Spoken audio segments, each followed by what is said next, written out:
Stop, you haven't subscribed to the channel yet. Subscribe now, we have new stories every day. Now let's go. Just pull yourself together, Doug. Do you want to talk about it? No, not really. My wife, Connie, just returned from a weekend with her lover. It started 6 months ago. At first, she said she was going to spend time with her mother, but recently she's just left without any explanation. I was too trusting, so it took me a while to figure out what was happening. Calvin Bose was her boyfriend before I met her. After working together for several years, he joined the Air Force and left her. I married her, and we had 2 children. For 23 years, life was wonderful, but then everything went downhill. Doug sighed deeply. Our son Robert got a job at the post office in Baltimore, and our daughter Dawn got married and moved to Allentown. I thought life without the kids would be better, but I was wrong. I work for my Uncle Simon as a gravel truck driver. It's tough, but it pays well. We drive 2 late model cars and have no credit card debt. We even planned some minor renovations on the house. He hesitated, then continued. When things got tense at home, I decided to do some investigating. Connie's mother lives in Pottsville, but Connie was staying with Calvin in Frackville. Frackville isn't big, so it wasn't hard to find his place, a small rental in the old part of town. When I spoke to my mother-in-law, she admitted Connie hadn't visited much. When she did, it was only for an hour or so. Doug's voice tightened. When Connie got home, I confronted her.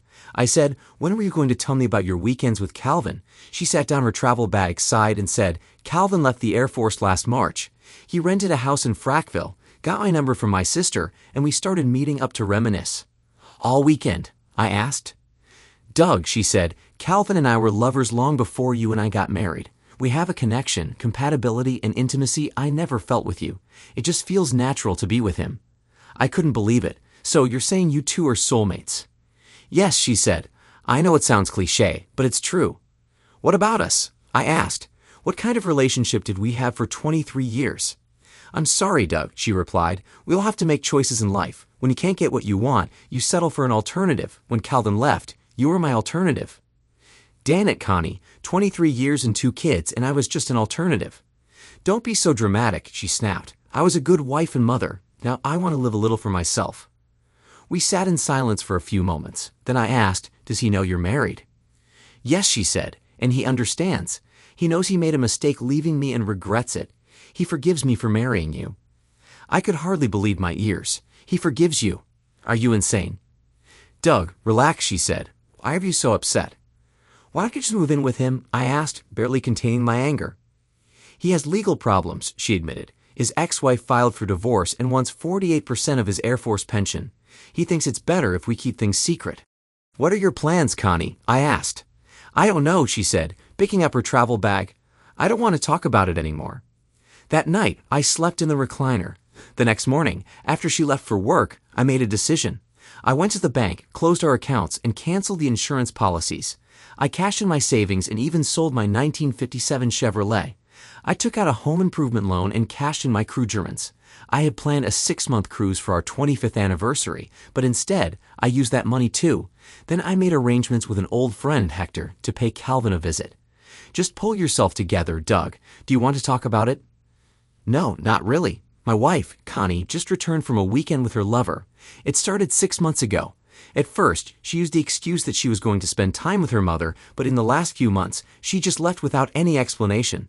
I was too trusting, so it took me quite a while to understand what was happening. Calvin Bose was my wife's boyfriend before I met her.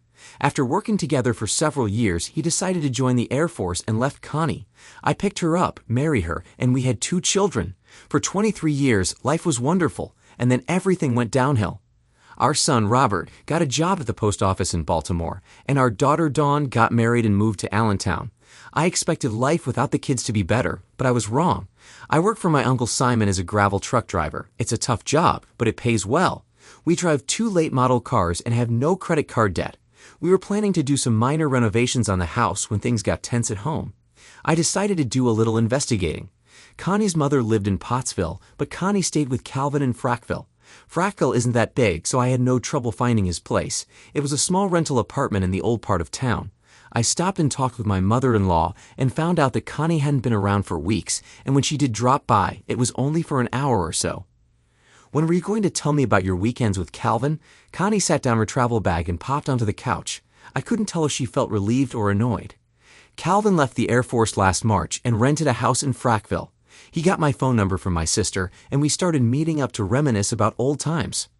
All weekend, Doug. Calvin and I were lovers long before you and I got married. We have a connection. There's a compatibility and intimacy between us that I never had with you. It just feels natural to be with him. So, you're saying you two are soulmates?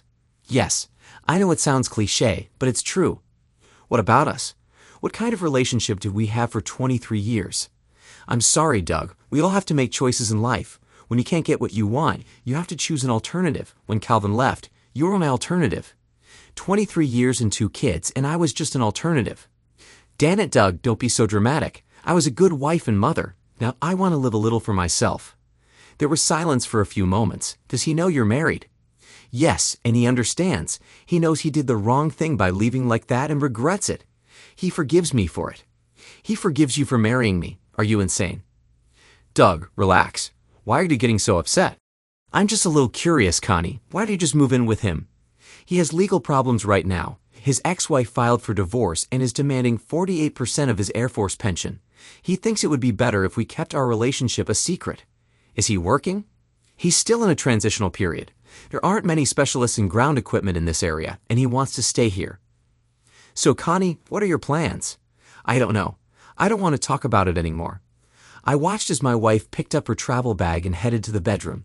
I spent the night in the living room in the recliner. On Monday morning, after Connie left for work, I finalized everything. I started with the bank and insurance. Closing the accounts and canceling the insurance policy significantly increased my cash flow. I had a pre-approved home improvement loan for $330,000. My '57 Chevrolet brought me nearly $20,000. I took another ride on my Harley Fat Boy. I paid the penalty and cashed in my savings. There were 4 crugerins in the safety deposit box. Unfortunately, Uncle Simon didn't have a pension plan I could rely on. I had planned a surprise 6-month cruise for our 25th wedding anniversary. Connie didn't know that I had been saving for it for 6 years. This brought me another $30,000. I had no trouble finding a buyer for my tools. I cashed in my crugerins. The public housing project in Riverside looked the same as it did 25 years ago. However, Hector Cordet looked different. Hector and I grew up together. His mother was Dominican and his father was Italian. He had become bigger, hairier, and uglier than I remembered. It was a wonderful reunion. We finished off a pack of beer, and I gave him a photo and all the information I had on Calvin Bostic. His eyes lit up when I placed the documents and the keys to the Fat Boy in front of him. Doug, this is too much. You don't have to ask me for a favor. We know each other too well. I can do anything you want for free. It's not about that. I'm leaving town, and I need a place to store this. You were the first person I thought of. Use it, take care of it, and if it's still with you when I return, you can give it back to me. In the meantime, if you need money or anything else, just sell the damn thing. Make it easy on yourself. All right, I'll rough this guy up a bit and send him to the hospital. Is that all? What if he doesn't get the message? I'd suggest waiting a couple of months, and if he's still seeing Connie, visit him again. After 2 trips to the emergency room, he should get the point. The arrogant son of a really needs an attitude adjustment. When do you want this done? Wait about 2 weeks. After that, I'll be gone for a long time. No phone, no mail, no contact. Maybe I'll send you a Christmas card. It's a good thing we finished the beer, or I'd be here all night. Connie wasn't home when I got there. I planned to travel light because I have housing issues in the future. Connie fulfilled her heart's desire, and I was going to fulfill mine. My plan was quite simple, but it had remained unattainable until now. I could never convince her to live on a yacht. Now, I didn't have to worry about that. The hardest part was finding something I could afford and live on. The internet is a great place to shop. When I arrived, my son Robert had just returned from work. He seemed surprised to see me, so I assumed he hadn't spoken to his mother in a while. I briefly outlined the situation for him, trying not to criticize Connie, but I told him everything. He was, of course, upset but understanding. Robert agreed to keep a few things for me while I traveled, such as my birth certificate and my military discharge papers. He also agreed to be my contact person in case I needed anything. I transferred the truck title to him and told him where to pick it up in Annapolis. He was still single, but he had a steady girlfriend who he said might become his wife. I spent the night at his place, and in the morning, we both left at the same time. I found it amusing that my phone had been on all this time, but my wife still hadn't called me. An hour later, I was having breakfast in Annapolis before heading to the marina. We took care of business all morning. In the afternoon, I conducted a full inspection of all operational and safety systems. I was glad I had previously received a certificate from the Coast Guard. Using the Yammer maintenance manual and a service specialist, I compiled a list of spare parts and additional tools that I might need. I didn't intend to become a qualified marine mechanic. I just wanted to know enough to contact the nearest service center if necessary. I had a complete set of ICW charts, as well as lists of all the marinas on the East Coast and in the Gulf of Mexico. One set was for my e-reader, and another was in a spiral-bound book. The staff at the marina office were more than happy to help me set up my new kitchen and pantry. One of the small indulgences I allowed myself was purchasing a set of solar panels and a complete set of LCD lighting for the yacht. I felt I could work on this during my leisure time on slow days. Everything went smoothly. That evening, Robert's girlfriend drove him to the marina. I gave them a tour of the yacht, and we had dinner together. He drove home in the truck. I was free. Early the next morning, I quietly left the marina with 350 liters of fuel and 220 liters of water. I had no plan or destination. My money would last me a year if I didn't spend it on fuel. Any serious mechanical failure would probably break me. I had no choice but to move forward and hope for the best. For the next 2 weeks, I got acquainted with my new toy. I figured out how to achieve minimal fuel consumption and became familiar with the instruments and electronics. Most marinas and coastal restaurants had free Wi-Fi. I downloaded a bunch of books onto my e-reader and took several more Coast Guard courses, including ones on safety and weather conditions. I made a note to set up an onboard internet system in the future. I wasn't heading anywhere in particular, but I gradually realized I was moving south. The time to embark on my journey was approaching. I was a bit anxious but also cautiously optimistic. I had no experience, but I had nothing to lose. Go for it. I quickly realized that eating at marina restaurants or coastal diners would significantly impact my readiness to travel. I decided to learn some cooking tricks and techniques for onboard meals. I downloaded a few more books. At one point in the journey, it seemed like I might run into problems with my limited fuel supply. I grabbed a collapsible fuel tank just in case I needed it. I also restocked the pantry. I connected my wonderful solar panel system to a small lawnmower battery, which I hid in a secret compartment. This provided LCD lighting throughout the boat and even gave me a neat little charging station for my phone and e-reader. I was leaving the Honga River, heading towards Bloodsworth Island, when I noticed a young woman desperately waving her arms. She was standing at the stern of a large white yacht that appeared to be grounded near a brush-covered shoreline. In the fading daylight, only the back of the yacht was visible. As I got closer, I saw it was a large Chris Craft yacht. Despite its awkward position, it seemed to be in pristine condition. There were no lights on or any signs of life except for the woman waving her arms. For a moment, I forgot about her, being more interested in the yacht. "Hello, can you help me?" she called out. She wasn't as young as I initially thought. She was probably in her 30s, wearing something like a cocktail dress. "Do you want me to call for help on a radio?" "Oh my God, no. Whatever you do, don't call anyone." "Can I give you a ride somewhere?" By this time, my tug had come alongside the Chris Craft. I shut off the engine. "Yes, in a minute, but first, I need to do something." "Are you out of fuel?" "Maybe. I don't know. It just stopped." "Where were you heading?" "Nowhere in particular. Why all the questions?" "Just curious. What do you need to do?" "Do you have any gasoline?" "Gasoline won't help you. It runs on diesel." "I know that. Do you have gasoline or not?" I grabbed a 10-liter can of gasoline from the rear storage and handed it to her over the railing. She disappeared to the front of the boat and returned a few seconds later. Now I had a pretty good idea of what she was going to do, so I quietly loosened the mooring line. She handed back the empty can and a set of flares that had been at the helm. Holding onto the railing, she climbed over and jumped onto the tug. "Permission to come aboard, sir?" she asked, a wry smile on her face. I couldn't help but smile at the eerie humor as I tossed the line and started the engine. She opened the flare gun. I steered the tug in reverse while she loaded and fired directly at the stern of the boat. Amazingly, she hit it right on the first try. There was no explosion. The fire spread slowly from the stern to the bow. We were about 30 meters away from the vessel when it was fully engulfed in flames. A while later, 2 muffled explosions were followed by a lot of smoke. By that time, it was dark, and it was hard to see anything clearly. "Hi, my name is Sky. What's your name?" 10 minutes later, after a brief introductory conversation, my new companion was sound asleep. That was fine because I needed to focus on getting back to the main channel. I had no idea what was happening, but I felt it might be important to put some distance between us and the smoldering wreck that had once been an untouched cabin cruiser. Nighttime cruises are very relaxing, even though you have to pay a bit more attention to what you're doing. At the time, I was a little on edge due to the circumstances, so the calm atmosphere was soothing but not sleep-inducing. I managed to drape a light blanket over my guest without waking her. She was dressed inappropriately for the situation. When the sun rose, I found a quiet spot to anchor. As the coffee started brewing, my guest poked her head through the hatch. "Good morning, Doug. Sorry for falling asleep last night. The coffee smells wonderful. Where the heck are we? And where's the bathroom?"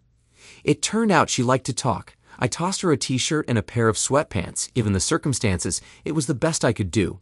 5 minutes later, we were both comfortably settled on the deck with steaming cups of coffee in hand. The t-shirt was a bit big on her, but the sweatpants, which were too long, seemed to fit her hips quite well. "So, Miss Skye, could you explain to me what the heck is going on, or is it none of my business?" "Actually, my name is Mrs. Daniel Cordell. I've been married for only 6 weeks, and it looks like it's already over. I take it the boat you left behind belonged to your husband." "Yes, it was quite a sight, wasn't it? I assume you had a pretty good reason for doing what you did." "Absolutely." The movement through the channel was slow, but it was pleasant just to sit in silence and watch the passing ships. I refilled both mugs, and we sat for a few more minutes quietly. I wanted to know more, but I didn't want to seem too nosy. I decided to let the story unfold on its own. "Doug, do you mind if I call my father? I don't want him to worry about me." "No problem. I have a few things to take care of. Take your time." Of course, most of the things I had to do were somewhat superficial. I did manage to figure out exactly where we were and updated the fuel and water consumption logs. A good 20 minutes passed before my uninvited guest raised her head. "Doug, if you're not too busy, my father would like to talk to you. Do you mind?" She handed me the phone and ducked back below. "Hello. I thought that was a pretty clever opening. Mr. Martin, my name is Franklin Graves. I'm Skye's father. My daughter has gotten into a bit of trouble. I'd like to ask you for a small favor." "Go ahead." "Could you keep my little girl on board for a few days while I sort out some matters? I'll make sure you're appropriately compensated for the inconvenience." "I'm afraid my boat is quite small, Mr. Graves. I don't think she'll be very comfortable." "I don't want her to be comfortable. I want her to be safe." "Safe? You don't need to know me. How can you consider it safe to leave your daughter with a stranger?" "It's the best alternative I have. Besides, it was her idea, not mine." "Sorry, that's not going to happen. I'll take her to Yorktown. Make arrangements for her to be picked up there. I'll call you back later this evening. Please let me speak with Skye again." I spent the next hour trying to figure out why the name Franklin Graves sounded familiar while my passenger figured out how to use the compact shower. Of course, she used too much water. I needed to talk to her about that. I was still wondering why she was taking so long when she called out, "Doug, breakfast is ready." I hadn't expected anything like that, so I was pleasantly surprised to see a plate with a hot omelet and ham. I was impressed by how easily she navigated the kitchen. It was quite tasty. We didn't talk much while eating. After quickly tidying up, we returned to the cockpit and sat down again with fresh coffee. "Why did you refuse my father, Doug?" "Very few people say no to my father." "Your father doesn't know me, and I don't know you. I didn't like what he suggested. I'd rather just drop you off somewhere than get involved in something that's none of my business." "My father said the same thing, but I told him that I feel safe with you and would prefer to stay with you if possible." "Why would you say something like that?" "I'm good at reading people." "Okay, tell me about your husband." "Daniel was my father's choice. It was a mistake. I told my father, but he didn't listen. Now I'm in a difficult situation, and the only way out is to ask my father for help. Doug, I make a lot of mistakes. I hate going back to my father again. It's unfair to him. He tried hard to raise me responsibly, but I keep letting him down. I need help, but right now I also need to get out of this mess." I secured all the lines and took the helm. Within 5 minutes, we were leisurely heading south. I returned to the channel and relaxed a bit while Skye sat quietly in the cabin. 2 hours later, her cell phone rang again. She handed it to me. "All right, Mr. Martin. I have no more reasons not to trust you with my daughter. It took a couple of hours, but you've done well. I regret your family issues, but you seem to handle them well. Can you be in Yorktown by tomorrow?" It took me a moment to process what he was saying. I'm not slow, but I'm a bit cautious. "Mr. Martin, are you there?" "Yes, I'm still here. I just need time to think." "Take your time. Do you think you can be in Yorktown tomorrow? If so, dock at Wormley Creek Marina. I'll have someone meet you there." "If someone is going to meet us there, why can't she just go with them? I don't quite understand." "Mr. Martin, I understand you have a planned trip along the coast. I don't want to interfere with your journey, but I would like you to take Skye with you for a week or so. Think of it as an interesting diversion." "Mr. Graves, I'm not prepared to take on guests, and your daughter doesn't have any clothes or personal items for such a trip. Everything will be taken care of tomorrow. Don't worry about that. May I speak to my daughter, please?" It was almost noon when we docked at Warmley Creek Marina. Waiting for us were a middle-aged man in a suit and a woman in her 20s dressed in what appeared to be sportswear. Sky waved to the pair as we disembarked. It was clear she knew the woman well. We joined them at an outdoor table overlooking the docks. "Mr. Martin, my name is Marshall, and this is Miss Templeton. We'll try to make this meeting as brief as possible." "Why?" "I have plenty of time. No need to rush on my account. Can I get a cold beer?" I noticed Sky chuckled slightly when I said that. Marshall opened a briefcase that was on the chair next to him and pulled out several thick paper folders. I groaned slightly at the sight of them, and he noticed. "Apologies, Mr. Martin. Just a few minor formalities." "I'm afraid I have to interrupt for a moment," announced Miss Templeton. "Sky and I need to take care of some business. We'll be back in about an hour. Enjoy yourselves, have lunch. We'll see you soon." "Take your time." Marshall seemed a bit embarrassed by her casualness, but I found it refreshing. Over the next 30 minutes, Marshall talked a lot of nonsense, new cell phones, special credit cards, and a small bundle of cash. I got a bit confused when he presented a medical power of attorney form. Since she was only going to be with me for a week or so, I didn't see the need for them. He emphasized that it was just a precaution and nothing to worry about. The situation had gone too far, and I started to get concerned. Sighing in frustration, I insisted on another beer and a snack. He agreed. It seemed very strange to me that I wasn't getting any background or information about the situation beyond what I already knew. Sky was an unhappy newlywed who had argued with her husband and decided to run away. In the process, she had successfully destroyed a yacht worth $500,000 for no apparent reason. Now her daddy wanted me to look after her for what seemed like an indefinite period. I knew nothing about this girl except that she was a spoiled brat. Only a fool would even consider this. Marshall and I finished lunch and had a few more beers before the girls returned. They brought armloads of what I assumed was suitable clothing and quickly started unpacking it in the cabin. That's when things got serious. In addition to the unlimited credit cards Marshall mentioned, the amount of money her father was willing to pay for my services was staggering. He even opened a special bank account in my name. Deposits would be made monthly as long as I stayed with her. No matter how angry I was, I couldn't refuse. "Mr. Marshall, I don't want to seem ungrateful, but could you give me an idea of what kind of time frame we're talking about?" He just shrugged. Marshall and Miss Templeton left shortly afterward. I thought it was amusing when Marshall handed me the bill for lunch in the bar. Heck, I had so much money now that I didn't care. I was getting ready to leave and looked at my new charge. "Sky, you have a lot of explaining to do." She giggled at my horrible DZ Arna's accent. We left the marina and headed south toward the English Channel, finding a cozy, quiet cove to settle in for the rest of the day. Neither of us was hungry, so we just snacked and drank beer. Sky's family was incredibly wealthy from real estate, very old money, and quite a lot of it. Her husband, Daniel, came from new money, mostly from Wall Street. She didn't know much about what his family did, but she knew they were richer than her father. She didn't know him very well, and it was almost a marriage of convenience. I gave her a strange look when she said that, and she groaned in response. Sky had only been married for 6 weeks when her husband decided it would be fun to share his wife with some fraternity brothers. He thought that the Chris Craft would be a great place for the party. Things didn't go as he planned. Her father was in the process of getting the marriage annulled with Miss Templeton's help. She learned that Daniel was furious. Not only had she embarrassed him in front of his fraternity brothers, but she had also destroyed the yacht, which was the pride of the family. His family was angry with Daniel, and his friends laughed at him. He had publicly vowed to get revenge at any cost, and that's why her father was as concerned as she was. No one knew what kind of revenge Daniel had in mind, but her father didn't want to take any chances. The tugboat was getting a bit cramped. A new body and a whole bunch of new clothes significantly reduced the amount of storage space. What was once a comfortable living space had become less so. Sky had some boating experience from her childhood, so she wasn't entirely useless. Together, we found the simplest and most efficient ways to get things done. I was impressed by how well we worked together. She willingly took on tasks related to keeping the tug clean while I focused on mechanical and operational issues. She enjoyed planning meals and cooking. We established a regular schedule for shopping and laundry during our refilling stops. Normally, I wouldn't spend money on laundry services, but this was not a normal situation, so we splurged. We didn't cover many miles, but we were having a good time and enjoying the journey. I was living in the moment and relishing it. All thoughts of my previous problems quickly faded. Then I made the mistake of deciding to call my son Robert. "It's Dad.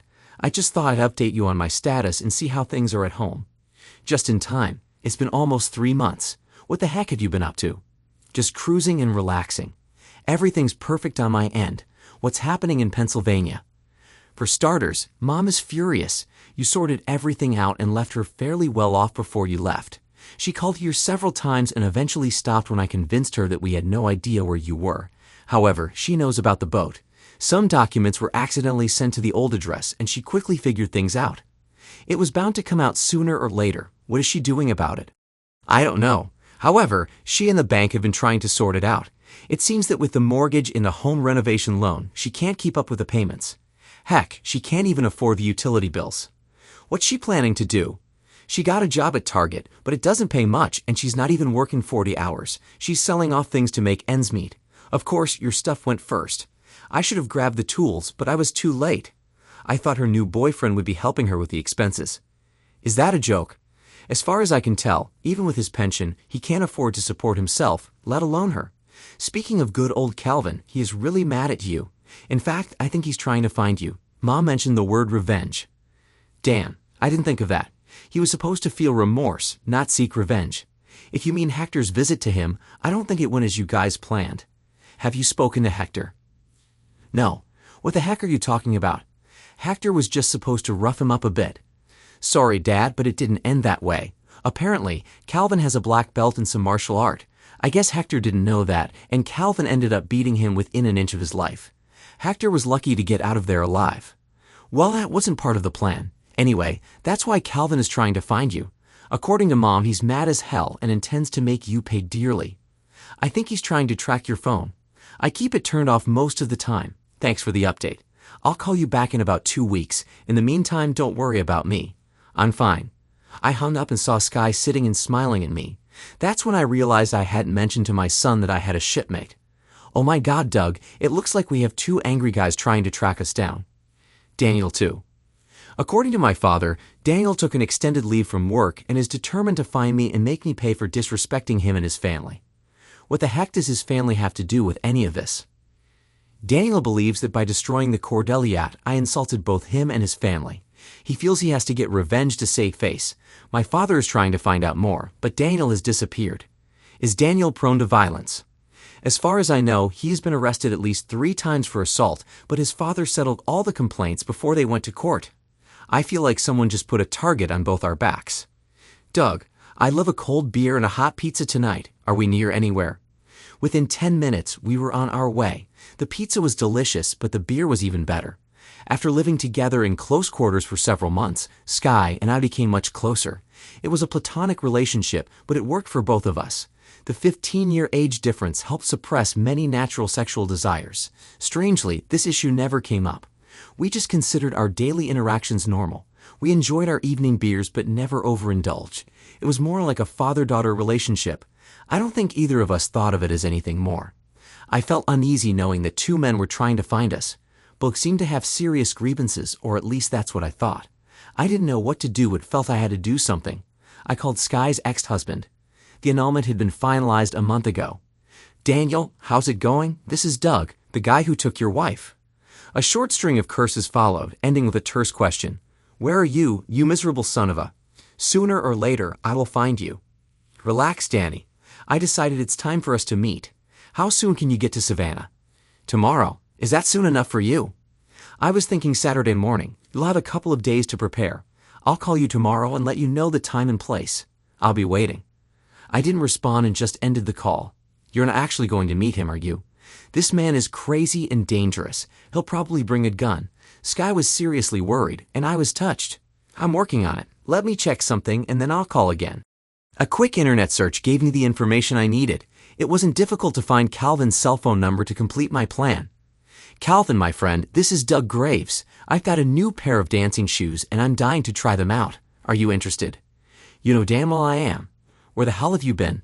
This time, you won't get away. I'm not trying to run. We need to talk. It seems you need an attitude adjustment, and I'm the guy who can do it. Your buddy Hector tried that. How did it go for him? Can you be in Savannah by Friday morning? I'm already halfway there. Good. Meet me at 10 o'clock a.m. at the food court in the mall.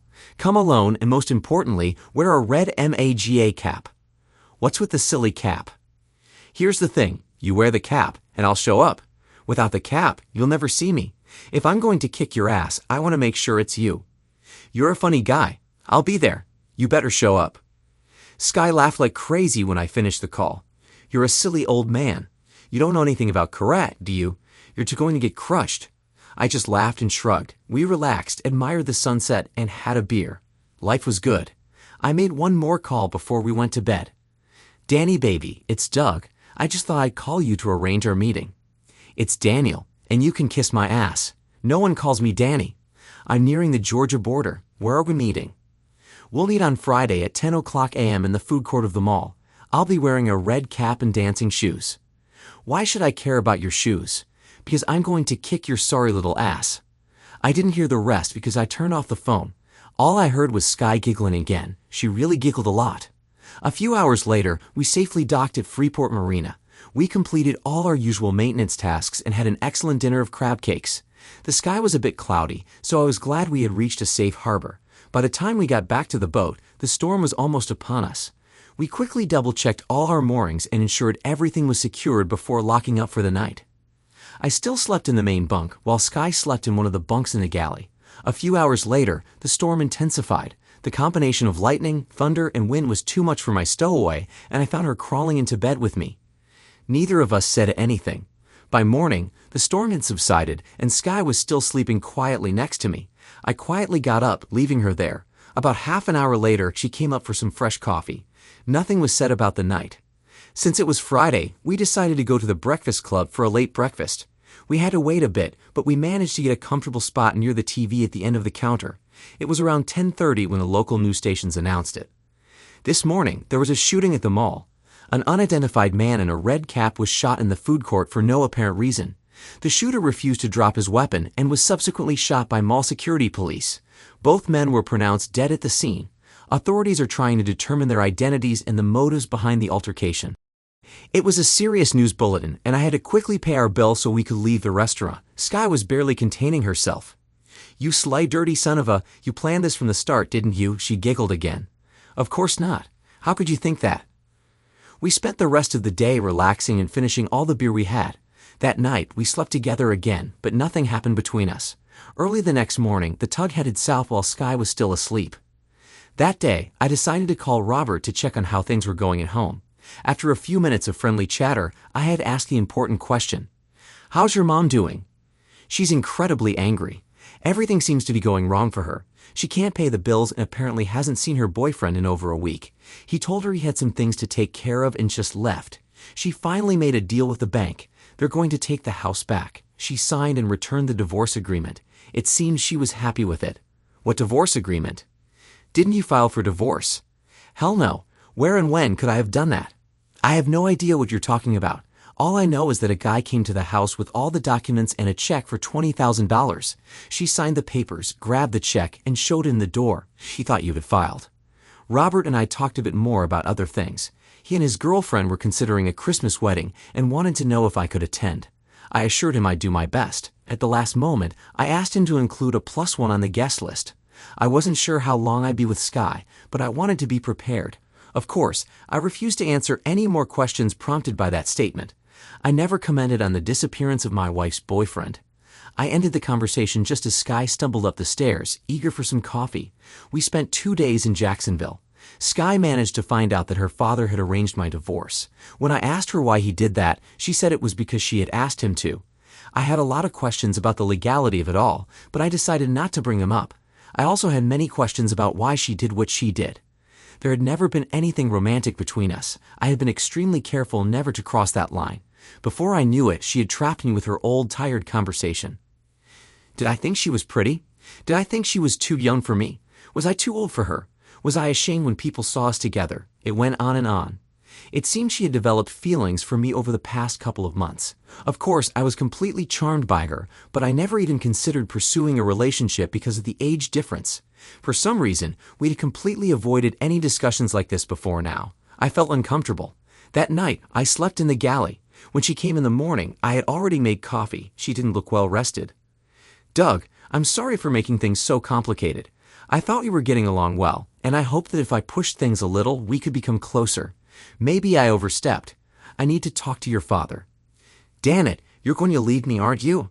I tried, Doug. I really tried. Isn't there any way we can figure out how I can stay?